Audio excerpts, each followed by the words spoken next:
Effective listening is about being fully present in conversations so you can contribute in ways that are really useful to you and the team, or to your colleagues and clients.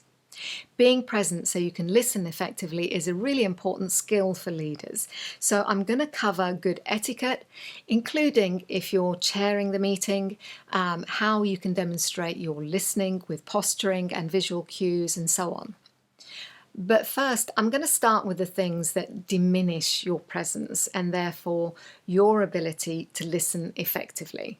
And by the way, these things diminish other people's ability to listen effectively as well in that meeting. So definitely don't go on mute to have side conversations, check your phone, or have online chats with people who are not on the call. Even if you think no one can see your phone or your hands typing, the rest of your body and your gaze are totally giving you away. This is discounting behaviour that gives the impression that you don't really care what other people have to say. And well, it's rude.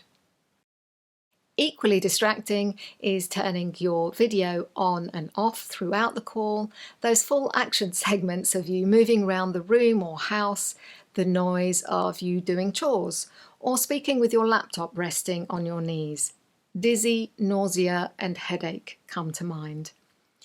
Look, these are not only distracting, they interrupt the person speaking and prevent everyone else from listening effectively too. And of your own presence in leadership, well, you have to wonder what messages and signals you're sending to everyone else on the call. Okay, now we've identified what diminishes listening effectively. Here are 7 things you can do to increase your ability to listen effectively on our video conference call. Number 1, call from a quiet space where you won't be interrupted and there's minimal background noise. FYI, coffee shops are very noisy places, especially if you're like me and your hearing is a bit of a challenge. Good sound quality is important for you and everyone else. But if an interruption happens, roll with it. Life doesn't stop. Number 2, it's always good to prepare for meetings because you end up getting 2 or 3 times more value from it when you do. It's especially important on video calls. Just 5 minutes to get in the zone, gather your thoughts and questions and point of view means you will be listening more deeply and feel more confident to jump in and ask questions. Number 3, don't be late. And if you are late, apologise, but don't be that person that walks into a room and hijacks the conversation. Drop a note in the chat. Number 4, video on or off. Except for maybe bad hair days, I would personally recommend you have your video on. As humans, we want to connect with each other. As a leader, you want people to connect with you. You can make that easier just by having your video on. These 4 things alone will determine how present we feel, how ready we are, how the meeting kicks off, and how approachable we make ourselves. And once the conversation starts, here are 3 more things you can do to encourage and model great listening on video conference calls. So first of all, demonstrating that you're listening. It's tricky on a video conference call because where in a physical meeting you might utter sounds and noise that show you're listening, saying and yeah, on a call can knock out the audio for listeners and cause that awkward "did you want to say something?" Basically, this audio distortion is an unintended interruption that can break the flow of someone's speech. So instead, nod your head and give people the thumbs up to show your agreement, or raise your hand to ask a clarification question or contribute your thoughts.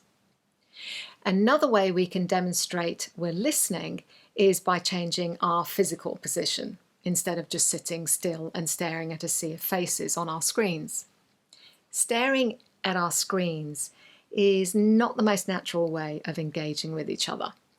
In a physical meeting, we're never staring at 5 or 10 faces in a 1-foot square space all at the same time.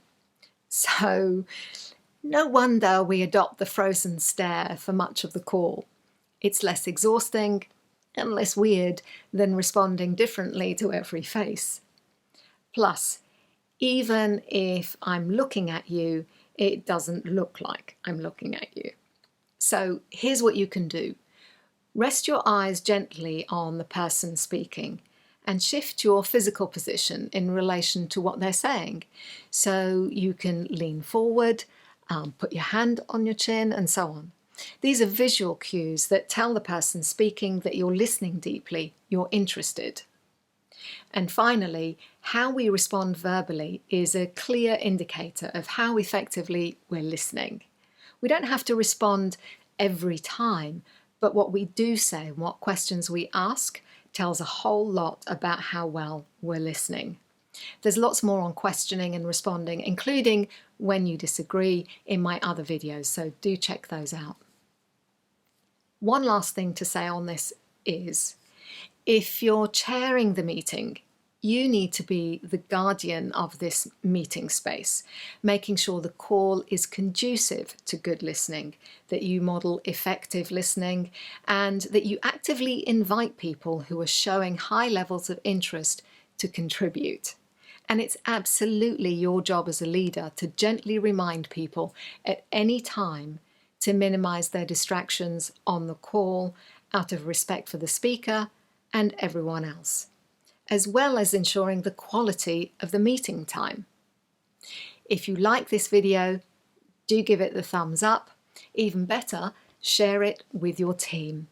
Don't forget to subscribe to Better Conversations on YouTube, and you can also subscribe to my weekly newsletter, Better Conversations This Week, for regular weekly videos like this one, and much more at betterconversations.co/subscribe.